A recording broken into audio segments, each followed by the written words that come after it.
Okay, here is a little rundown of our homework for this evening.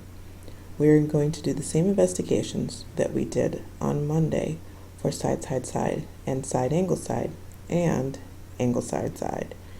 However, now our two new investigations are going to be angle, and side, angle, or angle, side. So I'm going to walk through the angle, side, angle construction with you because I know it feels and looks a little bit different than the constructions that we did on Monday. With the angle, side, angle, and the side, angle, you have two angles now to deal with and only one segment. So the orientation of where to put all of these objects might get a little difficult. So the first thing we need to do is measure our objects.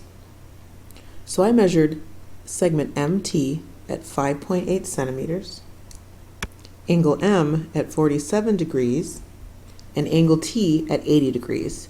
Now these are also my estimates and my measurements for the angles. So if you're off by 1 or 2 degrees, you are just fine.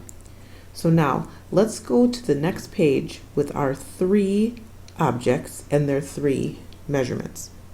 So I encourage you to do both constructions on this blank portion on the next page. So my first step is going to be to draw my segment MT because both vertices of each angle are either M or T. So the segment is going to be the best construction to do first.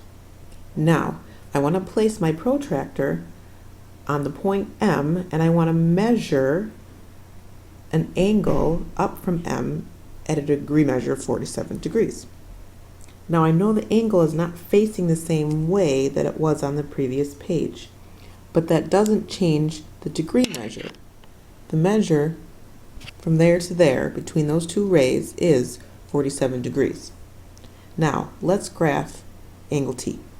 Now as you can see, I had to extend my ray coming from M so it would meet my ray coming from T, but when I'm done with the construction, what I'm left with is a triangle. So now I have a triangle whose information that I was given was two angles and an included side.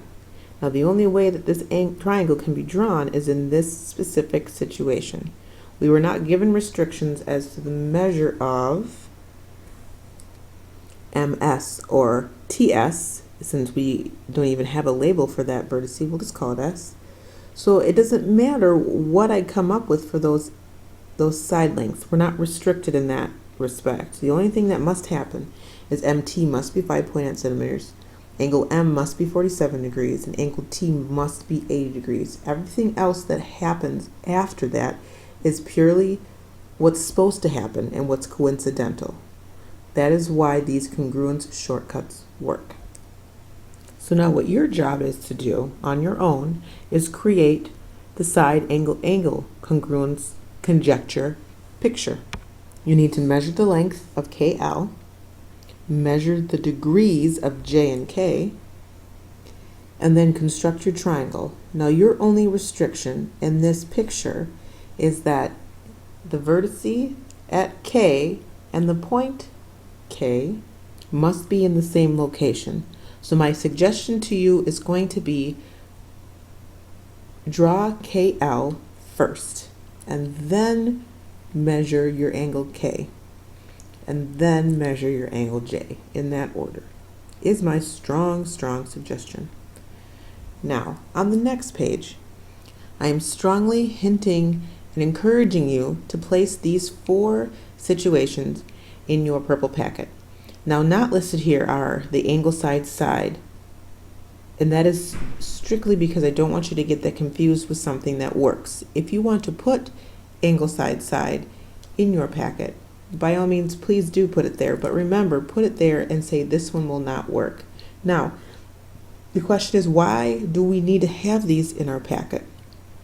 And again, remember, these are all reasons or finality to a proof. So we're going to be looking at ways of proving triangles in all four of these situations. And when we get to the point where each of these two pictures is happening in our proof, we're going to be able to stop and have a final answer.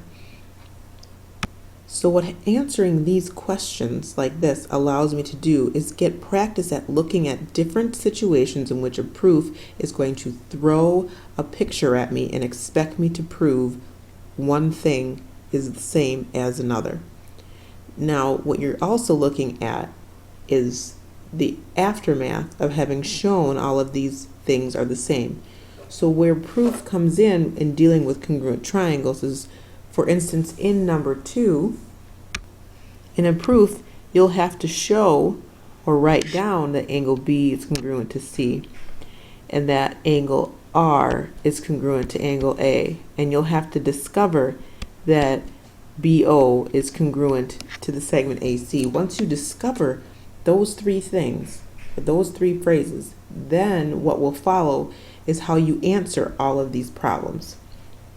So if we look at number 2, we see that we have a angle, a side, and an angle being congruent to the angle, the side, and the angle of another triangle.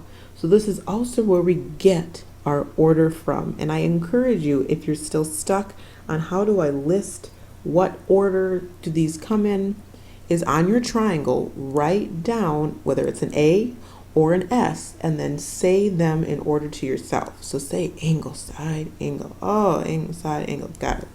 Okay? Another important concept that I want you to practice is when I have triangles overlapping other triangles, I want us recreating the 2 separate triangles in the picture. So for instance, number 10, I want us to create POE and PRN. Because I would say now, with these 2 specific pictures sitting right next to each other, I can easily pick out what triangle is congruent to POE. It is PRN. You're welcome. Free answer. So, any pictures that I have of overlapping triangles, please, please, please recreate the 2 triangles off to the side and place them so they are facing the same way. This makes it even easier to see what angles and sides are congruent to what angles and sides. Now, again, remember, in any of these problems that I'm not shown enough information or given enough information, I can always answer cannot be determined. But then I need to explain why. And remember, what does that symbol in number 8, what does it mean? And therefore, go ahead in number 8 and mark your picture before you start trying to determine who is congruent to what. See you tomorrow.